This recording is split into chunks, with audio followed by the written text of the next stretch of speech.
할렐루야, 반갑습니다. 예, 오늘 말씀은 사도행전 2장 42절에서 47절로 하나님의 호의라는 제목으로 말씀을 나누도록 하겠습니다. 우리 함께 인사하도록 하겠습니다. 당신이 있어서 지난 한 주를 버텼습니다. 당신이 있어서 지난 한 주를 버텼습니다. 자, 한 번 더 인사하겠습니다. 함께하니 너무 행복합니다. 함께하니 너무 행복합니다. 예. 사람들이 살아가면서 가장 큰 축복 가운데 하나가, 받는 축복 가운데 하나가 아마도 호의일 것입니다. 자, 호의가 무엇이냐? 자, 호의의 사전적인 의미를 좀 살펴보면 남을 좋게 여기는 마음, 또 친절하게 대하는 마음, 선의를 가지고 대하는 마음을 의미합니다. 누군가 나를, 여러분을 신뢰하고 또 우리에게 마음을 열어주고 또 우리를 좋게 대하는 것, 바로 이것이 호의의 뜻입니다. 초대교회 사람들은 세상 사람들에게 호의를 받는 공동체였습니다.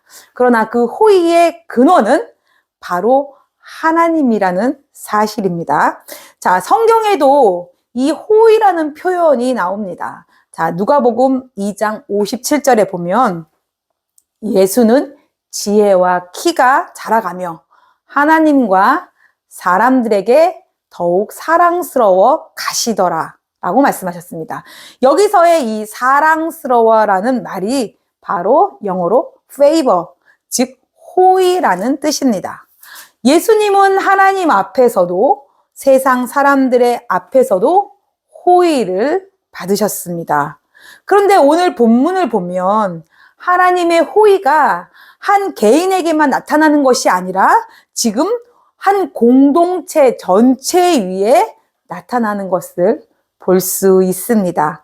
오늘 사도행전 2장 47절을 보면 하나님을 찬미하며 모든 백성에게 칭송을 받으니 라고 합니다. 여기서의 이 칭송이라는 말이 favor, 즉 호의라는 뜻입니다.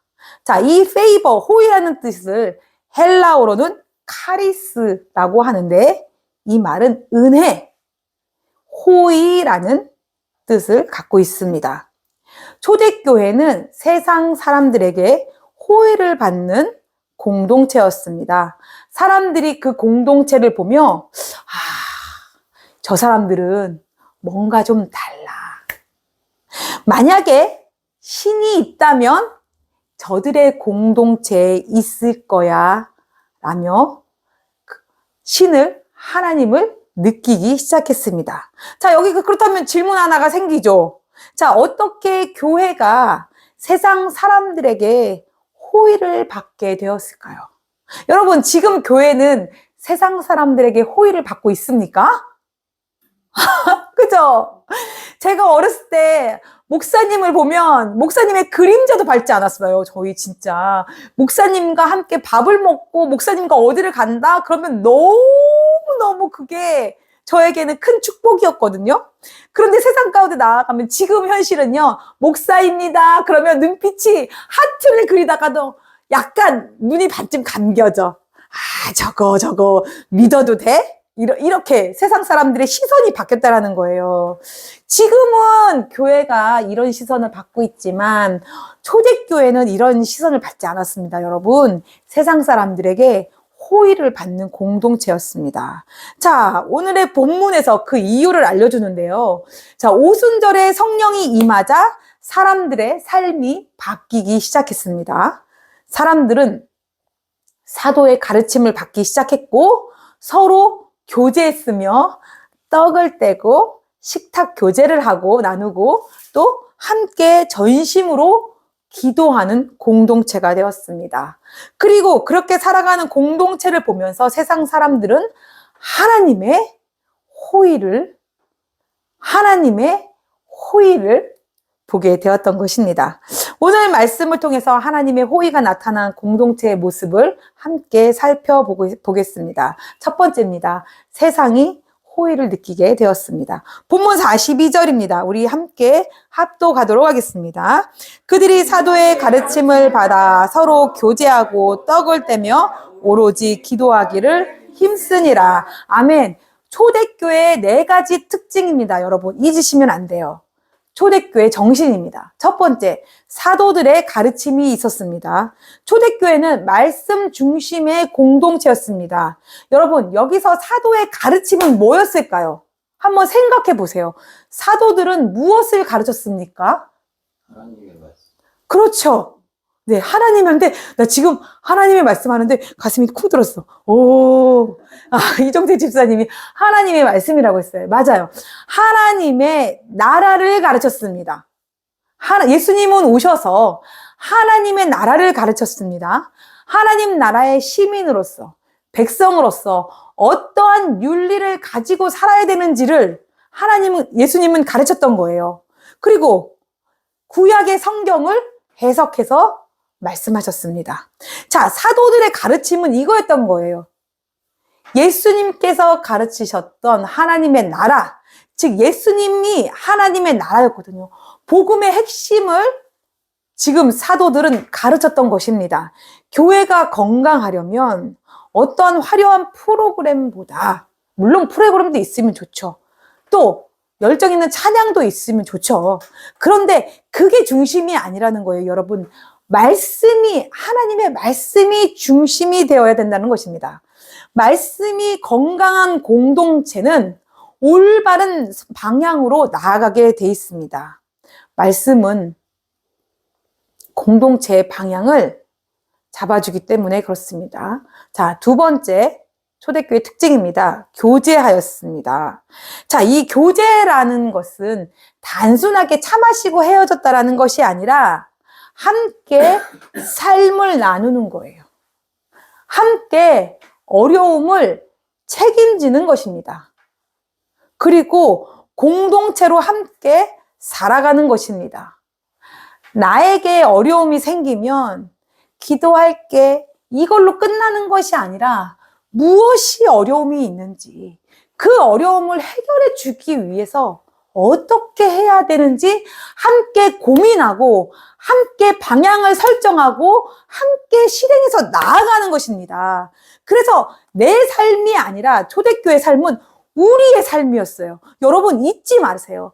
내 삶이 아니라 우리의 삶인 것입니다. 자, 세 번째 특징입니다. 떡을 떼는 것이었습니다. 자, 이 떡을 뗀다라는 것은 단순한 식사 교제가 아닙니다. 여기에는 2가지 의미가 있어요. 첫 번째는 식탁 공동체인 것입니다. 여러분, 1세기 지중해 식탁은 식탁을 이해하려면 그들의 문화를 이해해야 되겠죠. 그들은 아무나 함께 식사하지 않았습니다. 즉, 내가 누구인지 나의 정체성을 드러내는 것이 식탁 교제였습니다, 여러분. 내가 함께 교제하고 식탁 안에서 식사를 한다는 것은 나는 그 공동체에 속하겠다는 의미였습니다, 여러분. 그래서 누구와 식사하는가는 내가 어떠한 공동체를 결정할 것인가의 큰 관건이었습니다. 그래서 당시 사람들은 아무하고나 식사하지 않았습니다. 제가 지난번에 말씀드렸죠. 누군가 나를 식탁에 초대했어. 내가 김진옥 성도님을 제 식탁에 초대했습니다. 그러면 김진옥 성도님의 형편은 반드시 그 식탁에 저를 초대할 수 있어야 됩니다. 즉, 나와 격이 맞고, 나와 지위가 맞고, 나와 재력이 맞는 사람들을 초대했다라는 거예요. 왜냐하면 내가 초대했으면 반드시 그도 나를 초대해야 되기 때문에 그렇습니다. 그래서 아무나 먹지 않았어요.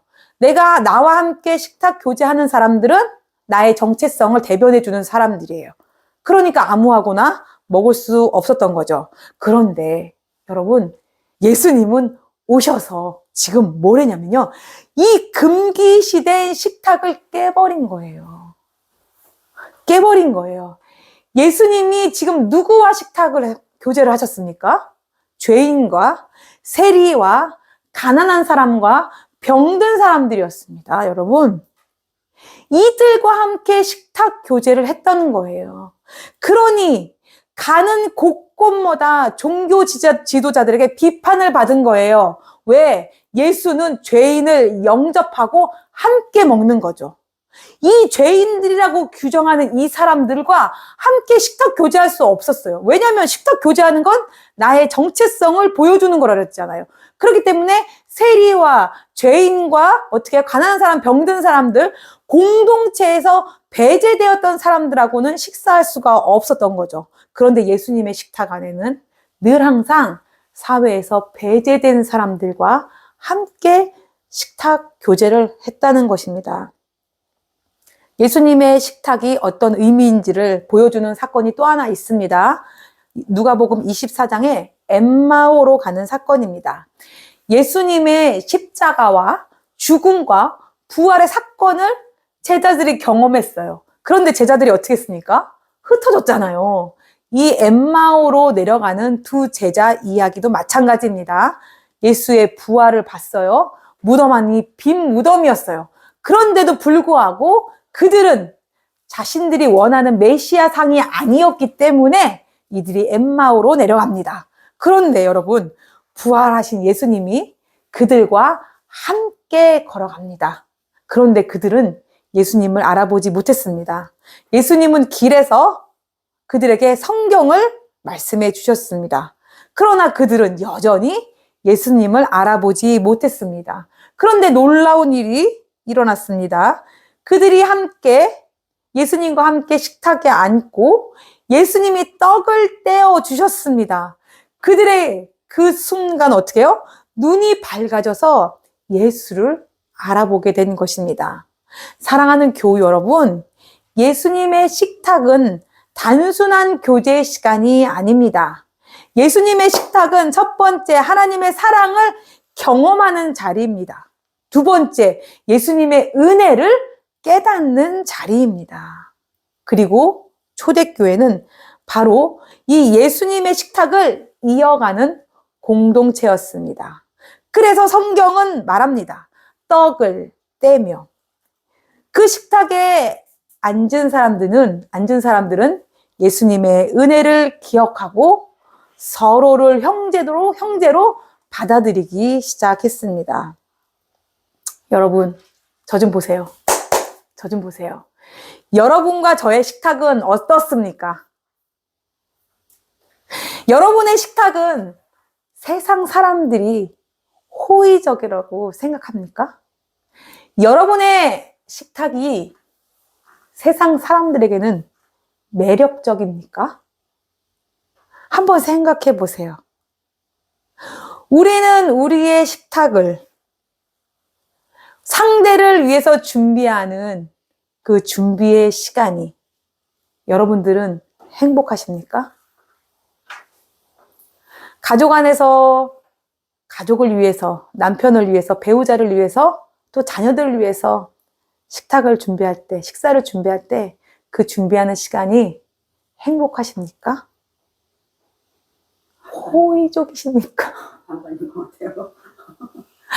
여러분이 매번 회사에서 식사를 하고 또 친구들과 학교에서 식사를 하고 또 근무 시간 외에 사람들하고 교제하는 그 식사의 시간이 상대를 만남이 사랑의 시간으로 채워져 있습니까?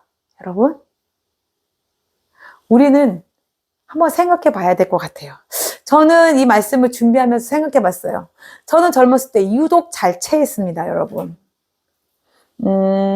제가 여러분들에게 말씀드리잖아요. 저는 성과주의에 길들여진 사람이에요.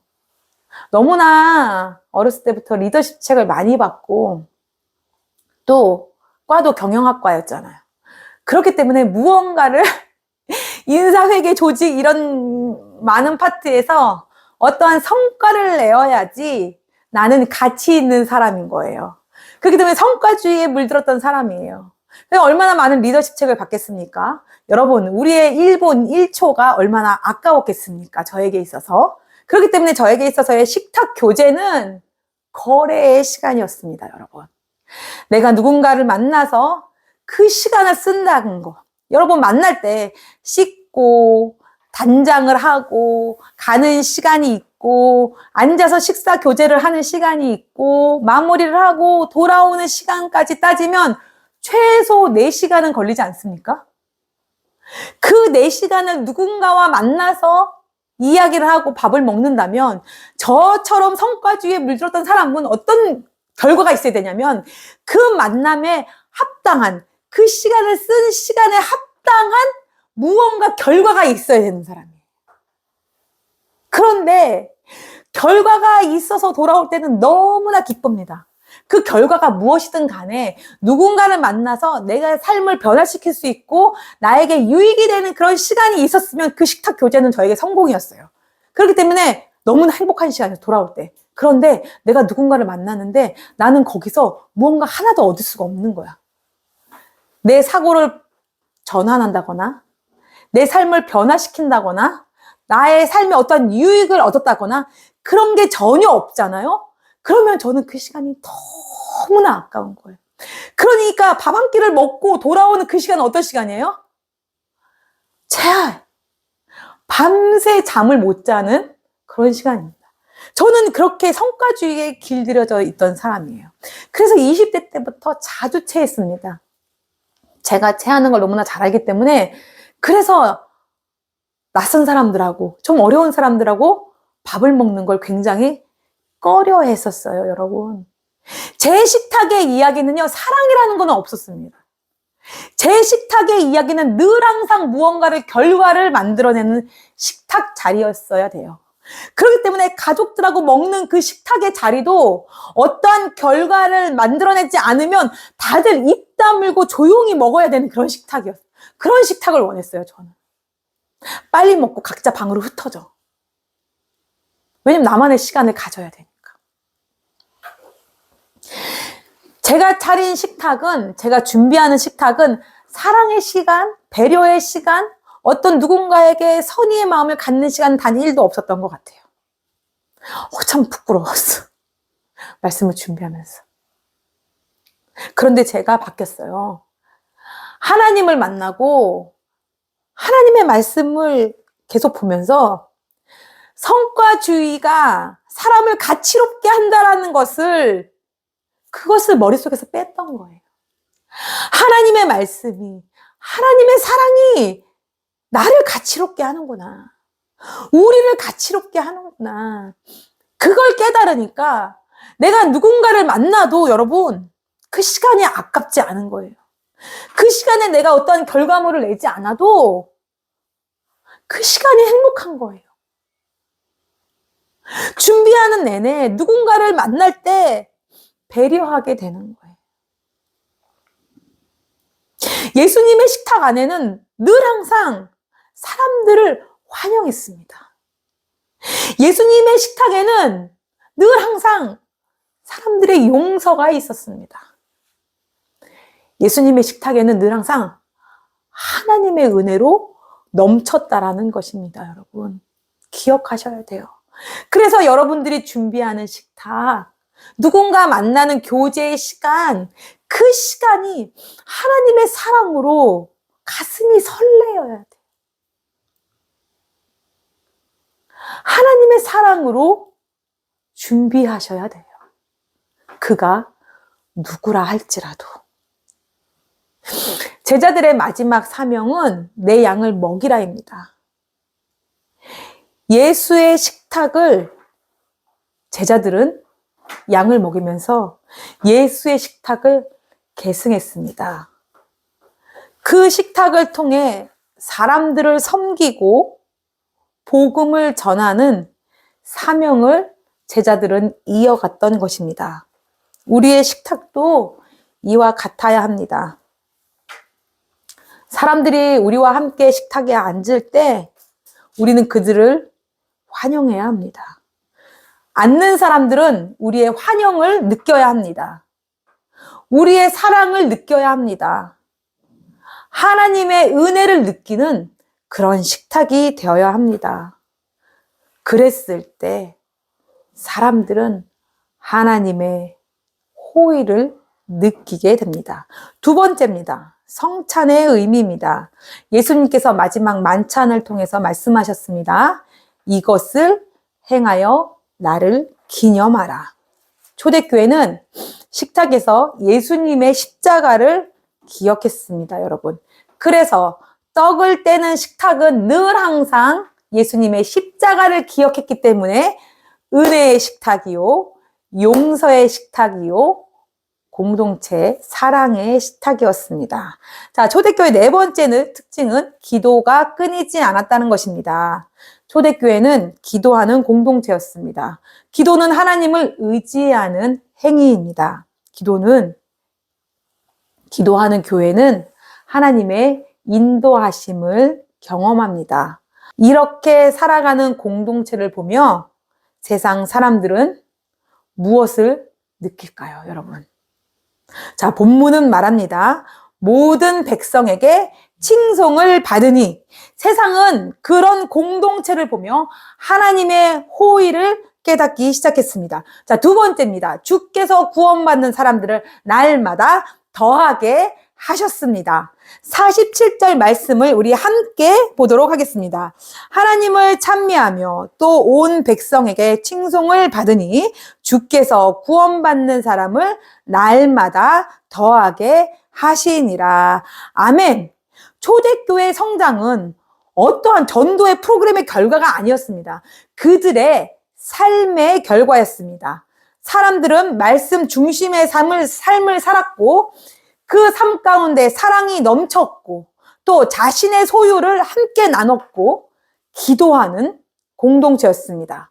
그렇기 때문에 세상의 사람들은 그 공동체를 보면 뭔가 달라라고 느끼기 시작했던 것입니다. 그래서 사람들은 교회를 찾아왔고 복음을 듣게 되었고 그들도 구원을 받게 되었습니다.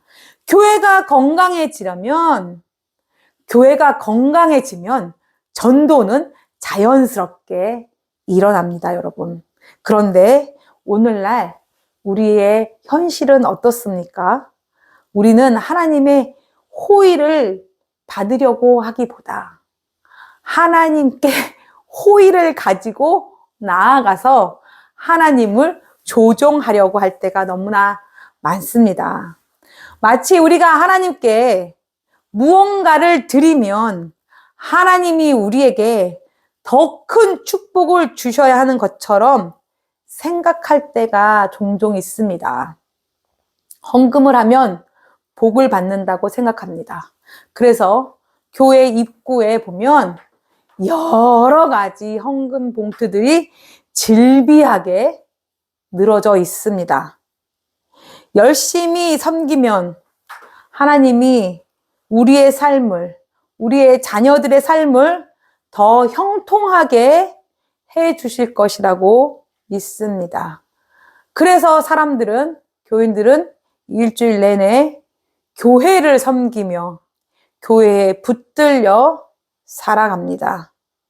여러분, 이거는 신앙이 아니라 거래입니다, 여러분. 그렇게 한 주를 살아가면 여러분 속은 편하십니까? 편하지 않을 텐데요. 왜 하나님이 내 기도를 열어주지 않는 거지? 왜 우리 하나님은 내 자녀를 형통의 길로 가게 하지 않는 거지? 아무한테도 말을 못하지만 내 속은 문드러져 가고 있는 그런 신앙의 생활을 하고 있을 것입니다. 성경은 여러분 분명히 말합니다. 하나님의 은혜는 우리의 그 어떤 노력이나 선행으로 얻는 것이 아닙니다. 값없이 주어지는 선물이라는 것입니다. 시편 50편 23절은 이렇게 얘기합니다. 감사로 제사를 드리는 자가 나를 영화롭게 하나니 그의 행위를 옳게 하는 자에게 내가 하나님의 구원을 보이리라. 아멘. 하나님께서 원하시는 예배는 하나님께서 원하시는 여러분들의 삶의 예배도 마찬가지입니다. 거래의 예배가 아니에요, 여러분. 하나님께 몇 푼 드렸으니 하나님, 저 이 기도 들어주세요. 하나님 앞에 1시간 예배 드렸으니 제 자녀가 형통한 길로 나가게 해주세요 하는 이런 기도는 여러분, 거래지 이게 예배입니까? 하나님이 무엇이 부족해서 여러분들에게 돈을 받아야 되고, 하나님이 무엇이 부족해서 여러분들에게 돌봄을 받아야 됩니까? 하나님은 그런 분이 아니시라는 거예요, 여러분. 그런데 우리의 예배 행위는 어떤 예배 행위를 드리고 있는지 한번 살펴봐야 될 것입니다. 여러분, 예배가 무엇인지 궁금하십니까? 이번 한 주 시편 50편의 말씀으로 한번 묵상해 보시길 바랍니다. 여러분이 공적으로 드리는 이 예배, 삶으로 드리는 이 예배가 하나님이 진정으로 기뻐하시는 감사로 드리는 예배인지 한번 묵상해 보시는 시간 되시기를 바랍니다. 하나님이 원하시는 예배는 감사함으로 하나님과 관계를 맺는 삶입니다. 그래서 우리는 외적인 행위를 통해서 하나님을 조정하려고 하지 마시고 믿음으로, 기도로, 예배로 하나님과의 관계를 살아가야 할 것입니다. 생각해 보세요, 여러분. 하나님과 관계가 허물어지니 지혜가 없는데 어떠한 판단을 할 수 있겠습니까? 여러분, 지혜는 하나님을 경외하는 데에서부터 나오는데 하나님과 관계가 멀어졌다는 것은 하나님을 도외시한다는 거예요. 하나님을 무시한다는 거예요, 여러분. 그런 삶 가운데 하나님께서부터 공급받아지는 그 지혜를 어떻게 받고 이 땅 가운데 어떻게 형통한 삶으로 나아갈 수 있냐는 거예요, 여러분. 하나님과 관계가 멀어지면요, 세상은 교회에 대한 신뢰를 잃고 약해집니다. 자, 그렇게 되면 어떻게 됩니까? 여러분, 진리가 무너지겠죠. 세상은 더욱더 포악해질 것입니다. 내 것만을 주장하게 될 것입니다. 아까 말씀드렸잖아요. 초대교회 삶은 내 삶이 아니라 어떤 삶이라고요? 우리의 삶이었다고요. 그런데 진리가 무너지고, 여러분, 하나님의 관계가 무너져서 진리가 무너지게 되면 세상은 더욱더 포악스럽게 변해서 내 것만을 주장하게 됩니다. 처음에는 내 것만을 주장하지 않겠죠. 그런데 상대가 계속적으로 내 것만을 주장하게 되면 나는 어떡합니까? 내 심정이 상해서 나도 내 것만을 주장하게 되는 것입니다, 여러분. 그렇기 때문에 사람들은 더욱더 살기가 힘들어집니다. 그것의 근본 원인이 뭐예요? 하나님하고의 관계가 끊어졌기 때문에 그렇습니다.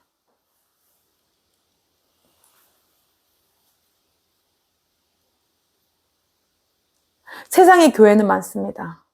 그러나 그 교회 안에 교제가 약해지고 있다는 것입니다. 왜? 통계가 나왔어요. 교회 안에서 외로움을 느낀다라는 사람이 36%가 넘어가고 있습니다, 여러분. 교회 공동체 안에서 외로움을 느낀다는 사람들이 늘어나가고 있다는 거예요, 여러분. 그러면 교회가 왜 필요한 겁니까, 여러분? 생각해 보셔야 돼요. 왜 필요한 걸까요? 사업하려고 거래 안 된다고 말씀드렸잖아요. 그죠? 교제가 약해지니 식탁이 사라지는 거예요. 교회마다. 교제가 약해지니 나눔이 사라지는 거예요. 교제가 약해지니 기도가 사라지는 거예요. 교회가 약해지니 세상이 포악해지는 거예요, 여러분. 그래서 교회가 세상과 별반 다르지 않아요. 교회도 포악스러워졌어요, 여러분. 그래서 이제는 세상 사람들에게 손가락질 받는 지경까지 이르게 되었습니다. 사랑하는 교우 여러분, 오늘 말씀을 통해서 초대교회를 다시 보시기 소망합니다. 그들은 날마다 마음을 같이하여 성전에 모이기를 힘썼고 집에서 떡을 떼며 기쁨과 순전한 마음으로 음식을 먹었고 하나님을 찬미했습니다. 그리고 온 백성에게 칭송, 호의를 받았습니다. 그 결과 주께서 구원받는 사람을 날마다 더하게 하셨다는 것입니다. 교회의 부흥은 전도의 전략에서 시작되는 것이 아니라 공동체의 회복에서 시작된다는 것을 기억하시기 바랍니다. 말씀으로 돌아가고 교제가 회복되고 식탁이 회복되고 기도가 회복될 때 하나님은 오늘도 구원받는 사람들을 교회로 보내실 것입니다. 말씀을 맺으려 합니다. 자, 사랑하는 교우 여러분, 오늘 우리는 말씀을 통하여 초대교회의 모습을 보았습니다. 그들은 특별한 프로그램을 가진 교회도 또 화려한 건물을 가진 교회도 아니었습니다. 그 공동체는 성령의 역사가 있었습니다. 말씀이 있었습니다. 사랑의 교제가 있었습니다. 은혜의 식탁이 있었습니다. 기도가 있었습니다. 그래서 세상 사람들은 그 공동체를 보면서 하나님이 살아계시다라는 것을 깨닫게 되었습니다. 그로 인해 성경은 주께서 구원받는 사람을 날마다 더하게 하셨다라고 말씀하셨습니다. 교회는 세상에게 호의를 요구하는 공동체가 아닙니다, 여러분. 하나님의 호의를 세상에 보여주는 공동체입니다. 말씀을 붙잡고 서로를 사랑하며 식탁을 나누고 기도하는 공동체가 될 때 세상은 그 공동체를 보며 하나님의 호의를 경험하게 될 것입니다. 그리고 구원받는 사람들을 날마다 넘치게 할 것입니다. 우리 주님의 교회가 세상 사람들이 하나님의 호의를 경험하는 공동체가 되기를 주님의 이름으로 축복합니다. 아멘.